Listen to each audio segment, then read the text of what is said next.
kue dadar gulung, 3 ketupat, 4 ongol-ongol sagu, 5 roti paha ayam, 6 es cendol Medan. B. Menu yang terlebih dahulu dipesan atau open pre-order. 1 ayam pinadar, yaitu 1 ekor, 2 babi kecap 200 gram, 3 babi arsik 200 gram. Marilah kita doakan dan mendukung agar bazar tersebut boleh berjalan dengan baik. 6. Donor darah.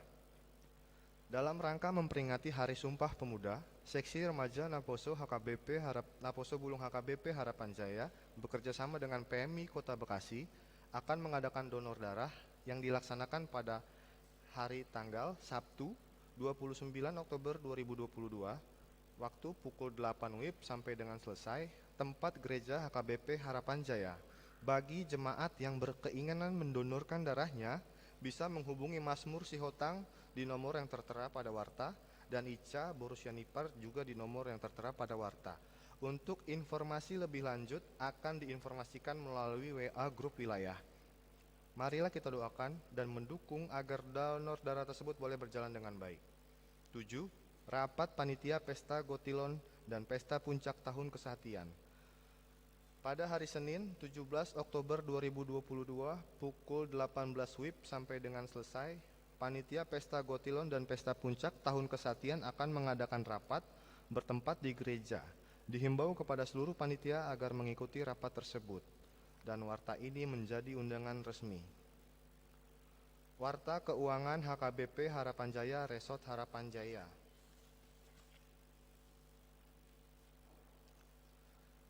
Huria Diakoni 233.580.767 rupiah.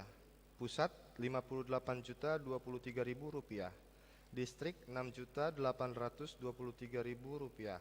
Dana pensiun pembangunan 2.400.000 rupiah. Transitoria 7.850.000 rupiah. Pengadaan sarana jalan dan parkir 70.250.000 rupiah. Gereja mengucapkan terima kasih kepada seluruh jemaat yang telah memberikan persembahan pada minggu ini. Ulang tahun.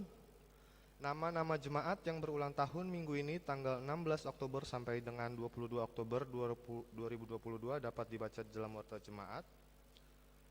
Berjumlah 40 jemaat. Selamat ulang tahun. Kiranya Tuhan memberkati dan memberi umur yang panjang kepada jemaat yang berulang tahun.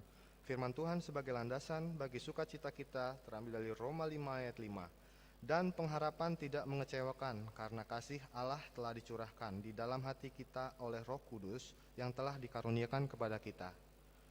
Demikian warta jemaat kita. Shalom.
Damai sejahtera Allah yang melampaui segala akal, itulah yang memelihara hati dan pikiran saudara di dalam Kristus Yesus Tuhan kita.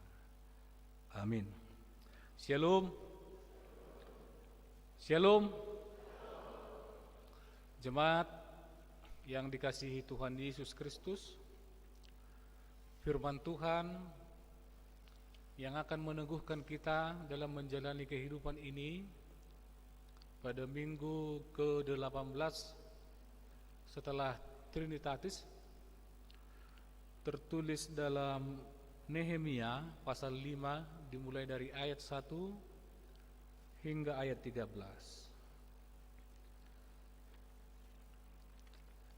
Saya akan membacakan bagi kita semua, kiranya amanginang naposo bulung boleh mendengarkan dan menghayati firman Tuhan. Maka terdengarlah keluhan yang keras dari rakyat dan juga dari pihak para istri terhadap sesama orang Yahudi. Ada yang berteriak, anak laki-laki dan anak perempuan kami banyak dan kami harus mendapat gandum supaya kami dapat makan dan hidup. Dan ada yang berteriak, ladang dan kebun anggur dan rumah kami gadaikan untuk mendapat gandum pada waktu kelaparan.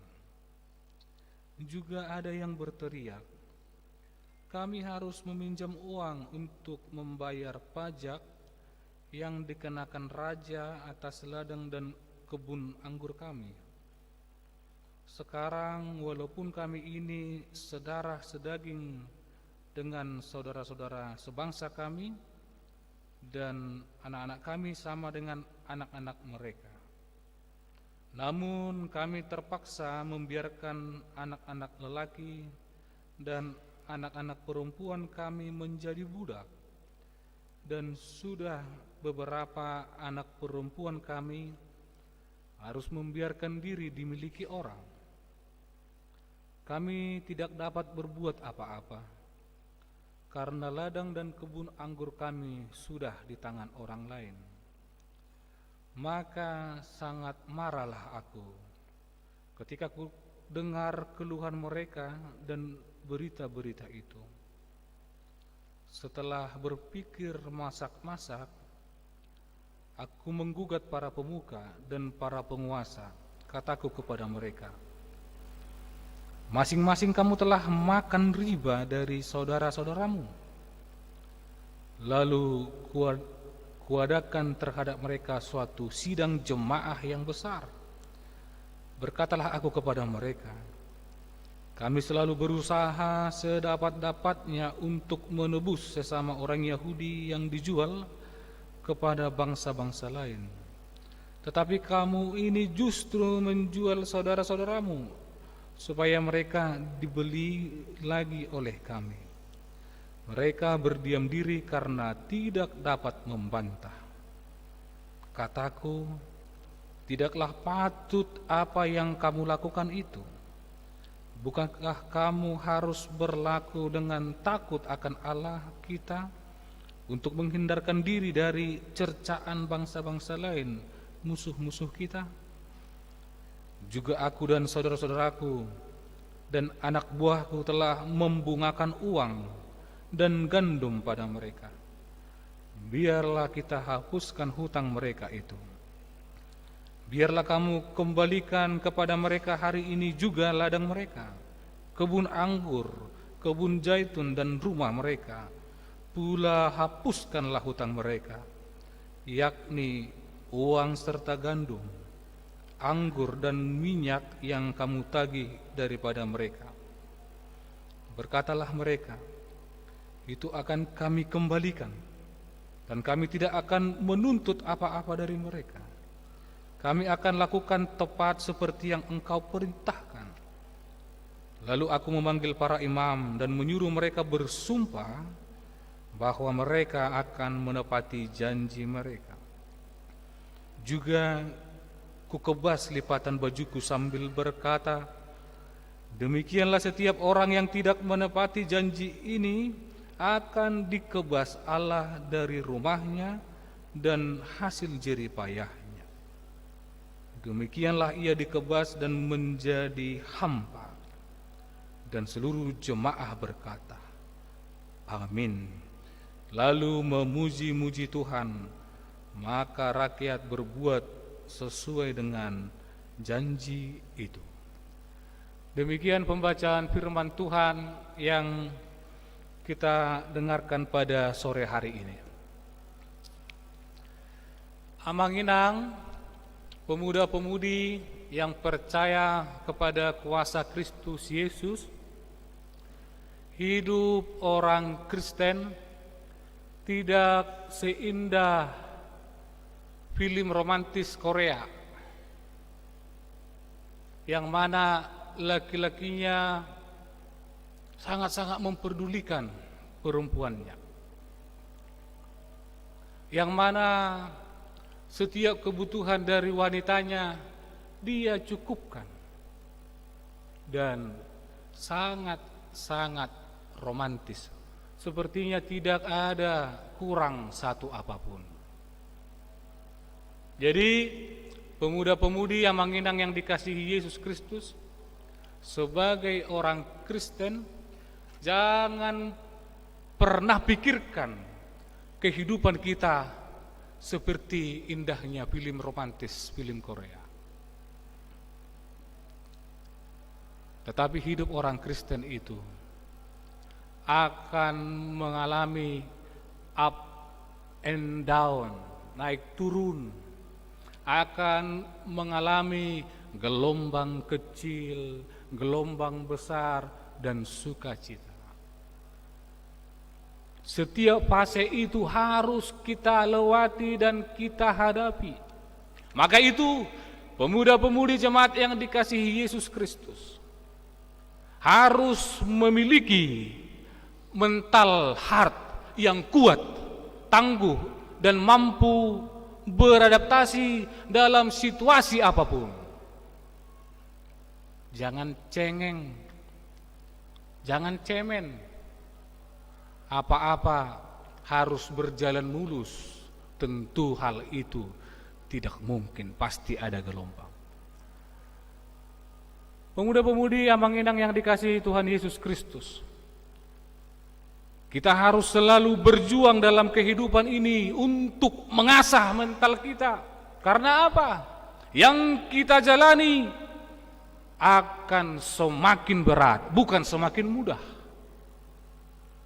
Tantangan kita akan semakin besar, bukan semakin kecil. Kebutuhan kita bukan semakin kecil, tapi akan semakin besar, dan lain sebagainya. Maka itu kita harus memfokuskan pandangan kita ke arah masa depan, bukan ke handphone menunduk ketika mendengarkan firman Tuhan. Fokus kita harus ke depan, melihat apa yang harus kita hadapi, apa yang harus kita persiapkan, bukan menunduk, ngantuk, dan melihat handphone. Itu semua jeber kamu sudi, apalagi naposo bulung. Hidup ini bukan hidup main-main, apalagi kamu menjadi orang Kristen. Dalam sejarah Alkitab yang kita baca pada masa Esra dan Nehemia, setelah mereka terbuang 2 kali oleh karena dosa dan pelanggaran mereka, ada jiwa-jiwa dan mental-mental yang rusak, cengeng, yang jiwanya atau mentalnya rusak. Dia hanya memikirkan dirinya sendiri, tidak mau merasakan apa yang dirasakan oleh saudara-saudaranya. Hati nuraninya sudah melempem, tidak tergerak lagi oleh belas kasihan. Rasa empatinya sudah tidak bergelora lagi, sudah tidur, ngantuk.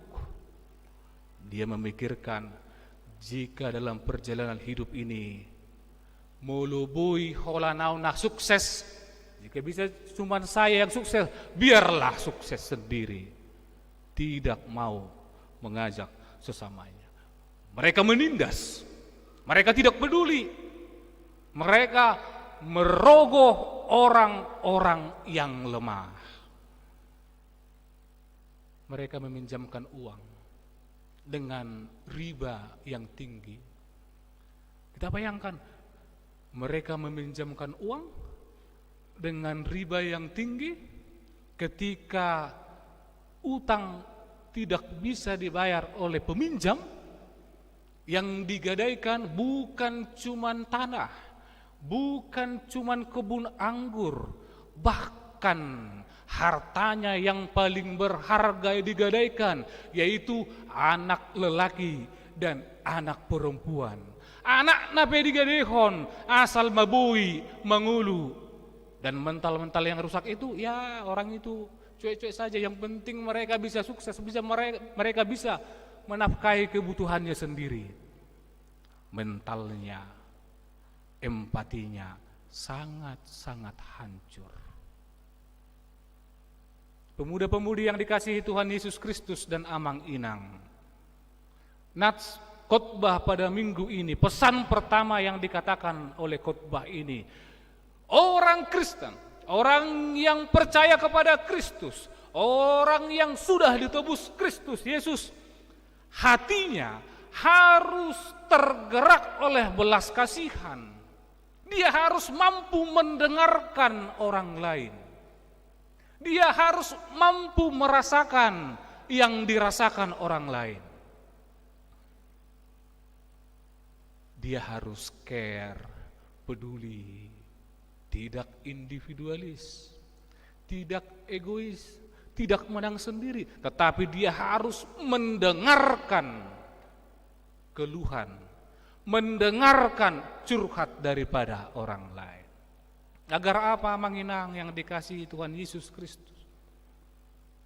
Agar kita sebagai orang Kristen benar-benar bermakna bagi diri sendiri dan bagi orang lain. Tetapi mental itu sekarang sudah semakin menurun. Hidup kita sudah selalu fokus kepada diri sendiri. Hidup kita sudah selalu egois.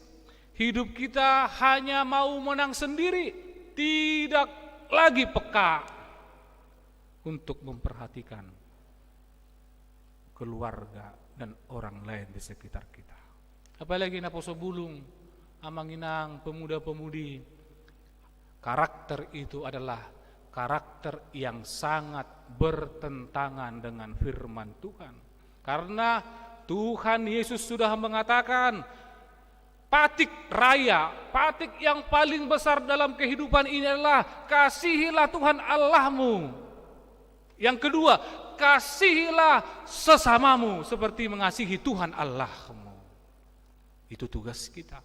Maka tidak ada alasan apapun bagi yang mendengarkan firman Tuhan ini untuk tidak tergerak hatinya mendengarkan keluhan, curhatan, perhatian kepada sesama kita. Harus peduli dan care. Itu yang dilakukan di Nehemia. Konteks dalam Nehemia itu antara Namar Hamarangi yang bersaudara sudah saling sikut menyikut, bahkan memperbudak. Kita bayangkan coba. Antara yang bersaudara sudah saling sikut menyikut, bahkan memperbudak. Maka Nehemia datang. Waduh songonon, nunga marhamarangi sudah satu keluarga, tetapi rasa empatinya tidak hidup, tidak tergerak.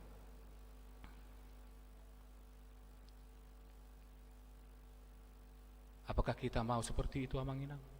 Jika ada abang kakak kita, tulang dan tulang kita mengalami ekonomi yang sangat-sangat ngedrop, apakah hati kita tidak tergerak untuk mendoakan dan menyokong mereka? Atau bahkan kita malah mau menindas mereka? Dalam nas ini sudah terpuruk saudaranya, mereka masih mampu menindas. Sudah terpuruk saudaranya, mereka masih mampu memperbudak. Tentu Tuhan tidak setuju dengan hal itu. Nehemia bersuara, kamu harus peduli utang yang sudah kamu berikan, uang yang sudah kamu pinjamkan. Sekarang kamu harus berjanji, itu hapuskan. Tidak boleh lagi ada hutang dari saudara-saudaramu. Kamu harus berjanji di hadapan Tuhan. Nah, pelajaran yang kedua dari nats ini. Sekarang kita sangat-sangat mudah untuk meminjam. Ada pinjam online. Amang sekarang bertanya kepada kita, apalagi yang mahasiswa, yang bekerja, siapa yang sudah pernah pinjam online? Jangan dong. Jujurlah dulu. Siapa yang pernah melakukan pinjaman online? Bisa itu untuk membeli chip, bisa untuk membeli handphone, untuk menyenangkan hatimu. Padahal dampaknya pinjam online sangat-sangat ngeri. Yang mengetahui utang kita bukan cuma kita saja, tetapi bisa orang tua kita, bisa tulang kita, bisa nomor-nomor atau kontak yang ada bersama kita. Kita paham di situ, Amang Inang? Pemuda-pemudi Amang Inang yang dikasihi Tuhan Yesus Kristus, jangan pernah kita meminjam online. Karena itu akan menindas dirimu, karena itu juga akan membuat malu saudaramu jika kamu tidak mampu membayarnya. Peminjaman pertama cepat prosesnya, tetapi untuk melunasi dan membayar itu sangatlah sulit. Hodo nama mijab pepeng, alai tulangmu doho omakmu nomor sabu-sabu di teleponi. Halo, apakah ini keluarga dari Ganda Silaban? Ya, kemarin meminjam uang 9 juta, tolong dipulangkan dan lain sebagainya. Di telepon mesti pura, apakah ini nambornya Ganda Silaban? Apakah ini kakaknya Ganda Silaban? Apakah ini adiknya Ganda Silaban? Semua ditelepon untuk melunasi karena melakukan pinjaman online. Sekarang sirkulasi pinjaman online di bangsa kita ini mencapai kira-kira 30 atau 25 triliun. Karena sudah banyak para mahasiswa, kebanyakan para mahasiswa, kalau yang berkeluarga jarang meminjam online. Para mahasiswa meminjam uang untuk hanya kesenangan pribadi, hanya untuk judi, hanya untuk makan-makan, foya-foya dan lain sebagainya. Firman ini mengingatkan, jangan pernah meminjam itu jika kamu hanya untuk mempermalukan sanak saudaramu. Nats ini mengatakan, saudara itu bukan untuk dipermalukan, saudara itu bukan untuk ditindas, tetapi saudara itu harus ditolong. Jika boleh, saudara itu namanya harus dinaikkan, harkatnya harus dinaikkan, bukan malah dijatuhkan atau tidak dianggap di tengah-tengah dunia ini. Nehemia sangat marah pada nats ini. Masakan kamu sama saudaramu sendiri mampu melakukan hal yang paling kejam? Padahal Amang Inang, pemuda-pemudi yang dikasihi Yesus Kristus, jadikan dirimu untuk membuat keluargamu dan sanak saudaramu hidupnya semakin layak, semakin diperhitungkan, semakin mampu, semakin meningkat dan berkembang. Jangan karena dirimu, keluargamu semakin terperosok, sudah jatuh dan akan sulit bangkit. Nehemia menyuarakan itu pada kita saat ini, Amang Inang, pemuda-pemudi yang dikasihi Tuhan Yesus Kristus. Kita harus selalu bangkit untuk melakukan yang terbaik bagi saudara-saudara kita. Yesus pernah berkhotbah dalam bukit yang mengatakan, berbahagialah orang yang menderita sebab mereka akan dihibur. Menderita yang dikatakan oleh Yesus pada khotbah di bukit adalah menderita karena situasi yang bukan daripada dirinya. Tetapi jika kamu menderita karena dirimu sendiri, kamu harus segera bertobat kepada Tuhan dan berjanji untuk tidak melakukan hal itu kembali. Tetapi jika Amangina menderita, mengalami pergumulan berat karena situasi kita pada saat ini yang tidak dapat diprediksi, yang pada tahun depan kita diperhitungkan oleh pemerintah akan mengalami resesi atau krisis. Mari kita berseru kepada Tuhan agar Tuhan menjawab setiap pergumulan kita. Pemerintah kita mampu melakukan hal-hal yang menolong kita, saudara-saudaranya, bangsa kita, bangsa Indonesia. Dan sudah ada satu clue yang dikatakan pemerintah untuk menanggulangi pergumulan berat kita pada tahun 2023. Pakai produk dalam negeri. Yang kedua, jangan pernah lagi orang-orang Indonesia untuk hidup hedonis. Hidupnya yang berfoya-foya, hidupnya yang selalu menggembor-gemborkan kemewahan. Ingat, kamu harus punya sense of crisis. Mentalmu harus merasakan yang dirasakan oleh orang lain yang banyak di tengah-tengah dunia ini. Hidupmu harus ugahari, sederhana, apa adanya. Itu wujud nyata untuk merasakan apa yang dirasakan saudara kita di tengah-tengah bangsa ini. Nehemia berkhotbah di tengah-tengah bangsanya sendiri, di bangsa Israel. Dia menggunakan firman Tuhan ini untuk merubah paradigma daripada jemaatnya supaya mereka tidak hidup serakah, tetapi mengutamakan kelayakan hidup dari jemaatnya. Pemuda-pemudi, kalian adalah saudara-saudara kami, teman-teman kami untuk membangun kelayakan di tengah-tengah bangsa ini. Mari mulai dari Haposoon, mulai daripada Naposo, hidupmu harus selalu hidup ugahari, sederhana. Hidupmu harus selalu peka kepada orang lain, jangan egois. Hidupmu harus selalu membangkitkan semangat dari saudara-saudaramu. Jangan pernah pakai dirimu untuk hal-hal yang menjatuhkan iman dari orang tuamu, iman dari saudara-saudaramu, iman dari sekelilingmu. Yang terakhir, Amanginang yang dikasihi Tuhan Yesus Kristus. Nehemia mengkhotbahkan ini bagi kita saat ini.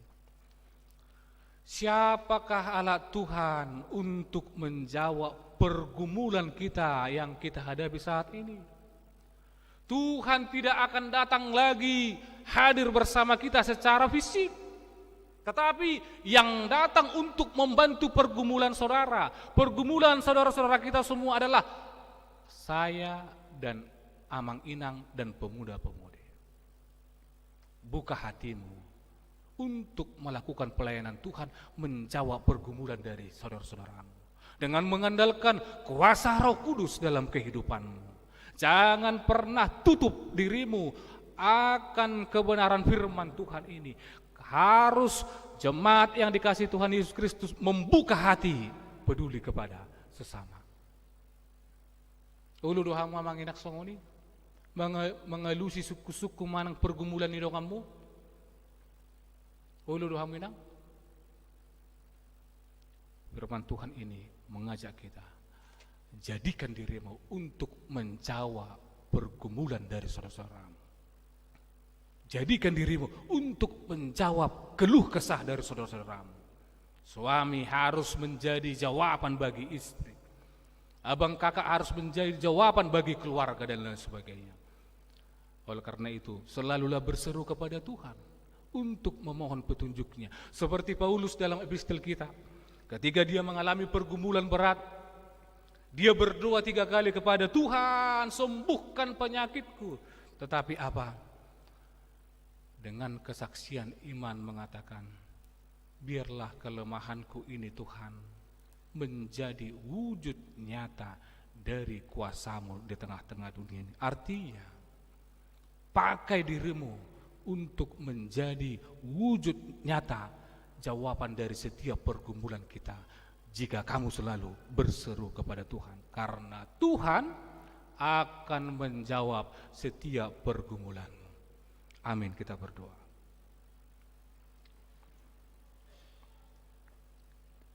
Bapa di surga, kami bersyukur atas firman-Mu ini yang menegur kami dengan keras, supaya kami memiliki hati yang tergerak oleh belas kasihan, supaya kami empati kepada sesama kami, supaya kami tidak menindas saudara-saudara kami melalui meminjamkan uang, melalui mengungkapkan kata-kata yang membuat saudara-saudara kami terluka. Ajar kami melalui Roh Kudus untuk memotivasi, menyemangati saudara-saudara kami, agar kami boleh sama-sama bersukacita merasakan anugerah Tuhan yang sudah Tuhan berikan kepada kami. Bapa di surga, kami memohon dengan segenap hati kami, ajari kami untuk menghayati firman-Mu ini seperti Nehemia yang mendengarkan keluhan daripada saudara-saudaranya, dan Nehemia mampu menjawab setiap pergumulan saudara-saudaranya. Pakai kami Tuhan untuk menjawab setiap pergumulan yang boleh kami lalui. Kiranya firman-Mu itu kami boleh sampaikan di tengah-tengah kehidupan kami, meneguhkan saudara-saudara kami, begitu juga menumbuhkan pengharapan yang hidup. Bapa, bila mana kami memiliki setiap persoalan, pergumulan hidup, kami mohon Tuhan mampukan, Tuhan kuatkan kami untuk melewati itu. Biarlah dari setiap pergumulan, persoalan, pertentangan yang boleh kami lalui, kami semakin merasakan kuasa Tuhan lebih besar daripada apa yang kami lalui. Kami mendoakan seluruh jemaat-Mu ini, Amang Inang, pemuda-pemudi dalam menjalani hari-harinya. Kiranya mereka hidup bersama dengan firman Tuhan. Kiranya mereka selalu mengucap syukur dalam segala hal. Kiranya setiap pekerjaan mereka Tuhan berkati. Tuhan memampukan mereka untuk menyelesaikan setiap apa yang akan mereka kerjakan dalam kehidupan mereka. Bila mana ada jemaat-Mu yang terbaring lemah karena penyakit, kami mohon Tuhan yang menjamah mereka, memberkati obat yang mereka konsumsi, dan mereka boleh lekas sembuh dan melanjutkan segala aktivitasnya. Kami juga mendoakan orang tua kami, sanak saudara kami, dimanapun mereka. Kami mohon Tuhan yang memberikan kesehatan, kekuatan, umur yang panjang. Secara khusus kami mendoakan program dari Gereja-Mu HKBP Harapan Jaya yang akan melaksanakan Pesta Gotilon dan Tahun Kesehatian. Kami mohon pemuda-pemudi dan Amang Inang boleh ikut serta untuk mengucap syukur atas anugerah Tuhan dalam 1 tahun ini, atas berkat Tuhan di dalam kehidupan jemaat-Mu, dan kami menyerahkan persembahan kami di tengah-tengah altar-Mu ini untuk membangun kerajaan-Mu di tengah-tengah HKBP Harapan Jaya ini. Setiap panitia yang bekerja dengan keras, kami mohon Tuhan yang menyatukan hati dan pikiran mereka, Tuhan yang memberkati mereka, agar setiap rangkaian acara yang diaturkan boleh berjalan dengan baik. Itu semata-mata hanya untuk kemuliaan Tuhan. Bapa di surga, kami adalah orang-orang yang lemah, orang-orang yang berdosa. Untuk itu kami datang memohon ampun kehadirat Tuhan, agar kami tetap layak menerima berkat Tuhan yang Tuhan sediakan bagi kami. Di dalam Yesus Kristus dan persekutuan Roh Kudus, kami selalu berdoa dan bersyukur. Amin.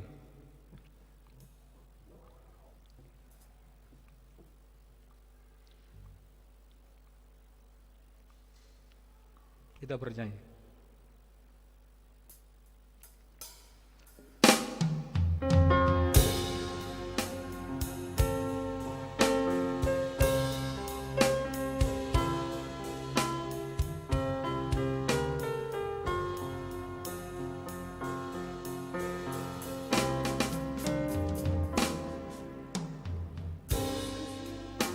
Kendakku bersinar baginya, dimanapun ku berada, ku mengenakannya.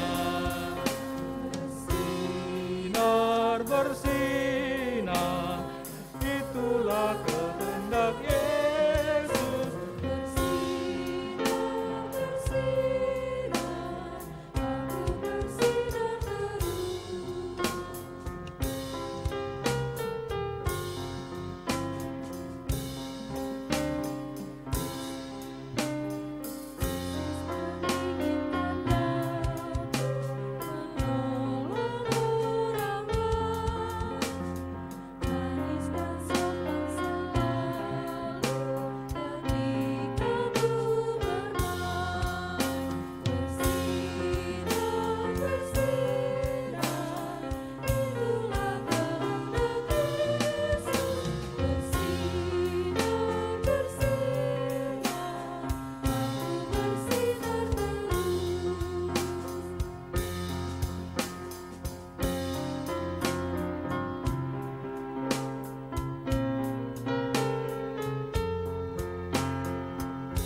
bersinar, aku bersinar terus.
Marilah kita berdoa untuk menyerahkan persembahan kita kepada Tuhan. Ya Allah Bapa kami yang di surga, kami mengaku bahwa Tuhan adalah sumber dari segala karunia yang melimpah dalam kehidupan kami masing-masing. Sebahagian daripada karunia itu kami serahkan kembali sebagai persembahan kepada Tuhan. Terimalah dan berkatilah persembahan umat-Mu ini, agar dapat kami pergunakan untuk pekerjaan dan pelayanan kerajaan Tuhan di dunia ini. Bukalah hati kami untuk mengenal betapa banyak berkat dan karunia yang kami peroleh dari Tuhan, supaya kami senantiasa bersyukur kepadamu di dalam nama Yesus Kristus Tuhan kami. Amin.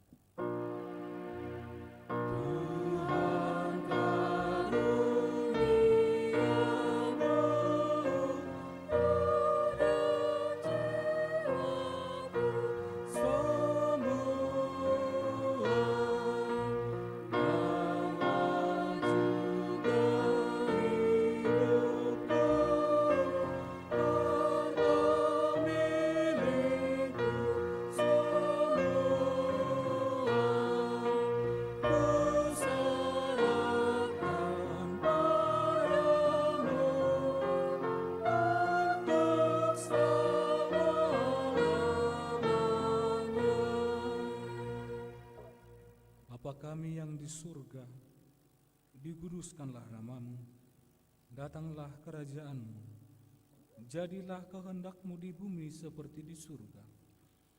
Berikanlah kami pada hari ini makanan kami yang secukupnya, dan ampunilah kami akan kesalahan kami, seperti kami juga telah mengampuni orang yang bersalah kepada kami. Dan janganlah membawa kami ke dalam pencobaan, tetapi lepaskanlah kami daripada yang jahat.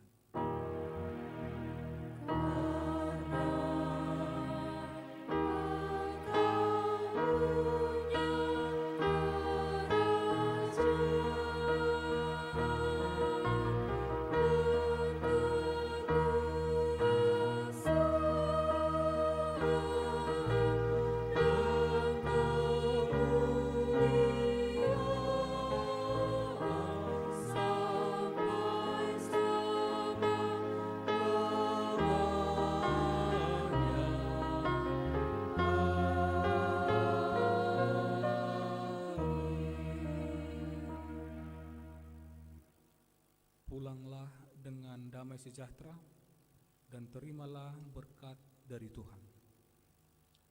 Tuhan memberkati engkau dan melindungi engkau. Tuhan menyinari engkau dengan wajah-Nya dan memberi engkau kasih karunia. Tuhan menghadapkan wajah-Nya kepadamu dan memberi engkau damai sejahtera.